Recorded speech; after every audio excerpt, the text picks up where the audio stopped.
నైరుతి రుతుపవనాలు తెలంగాణను తాకాయి. గద్వాల జిల్లాలోకి రుతుపవనాలు ప్రవేశించాయి. 2-3 రోజుల్లో తెలంగాణ అంతటా విస్తరించనున్నాయి. దక్షిణ తూర్పు తెలంగాణ జిల్లాలకు భారీ వర్ష సూచన చేసింది వాతావరణ శాఖ. నైరుతి రుతుపవనాలు తెలంగాణను తాకాయి. గద్వాల జిల్లాలోకి రుతుపవనాలు ప్రవేశించాయి.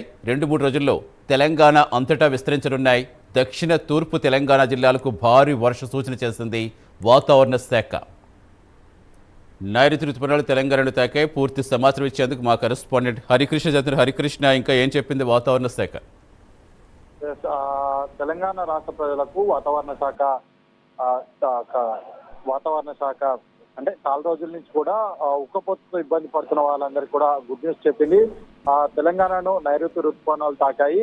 ఈ రోజు గద్వాల జిల్లాలోకి నైరుతి రుతుపవనాలు తాకినట్టుగా ప్రవేశించినట్టుగా అయితే వాతావరణ శాఖ తెలపడం జరిగింది. రానున్న 2-3 రోజుల్లో తెలంగాణ వ్యాప్తంగా మొత్తంగా కూడా ఈ యొక్క నైరుతి రుతుపవనాలు విస్తరించనున్నాయి కూడా ఆ వాతావరణ శాఖ తెలిపింది. దక్షిణ తూర్పు తెలంగాణ జిల్లాలకు భారీ వర్షణ సూచన కూడా వాతావరణ శాఖ చేయడం జరిగింది. అయితే 2 రోజుల్లో రాష్ట్ర వ్యాప్తంగా కూడా ఈ యొక్క నైరుతి రుతుపవనాలు విస్తరించి మొత్తంగా కూడా రాష్ట్ర వ్యాప్తంగా కూడా వర్షాలు కురనున్నాయి. ప్రధానంగా దక్షిణ ప్రాంతాలకు సంబంధించి ఖమ్మం, అదే నల్గొండ, అదేవిధంగా ఉమ్మడి మహబూబ్నగర్ ఉమ్మడి జిల్లాల్లో కూడా ఈ యొక్క వాతావరణ శాఖ హెచ్చరించిన దాని ప్రకారం భారీ వర్షాలు ఉండే అవకాశం ఉన్నందుకు కూడా వాతావరణ శాఖ సూచించడం అయితే అందరూ కూడా జాగ్రత్తలు తీసుకోవాలి అని చెప్పేసి కూడా ఇప్పటికే అటు ఏదైతే మొక్కలు కానీ అదేవిధంగా వరి ధాన్యానికి సంబంధించి కానీ కళ్ళల్లో ఉంటే మాత్రం అవి మొత్తంగా కూడా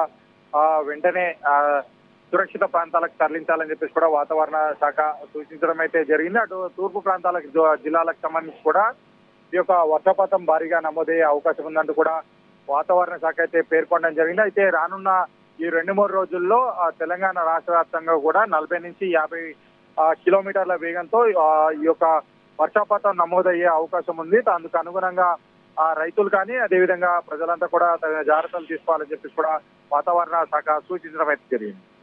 థ్యాంక్ యూ హరికృష్ణ.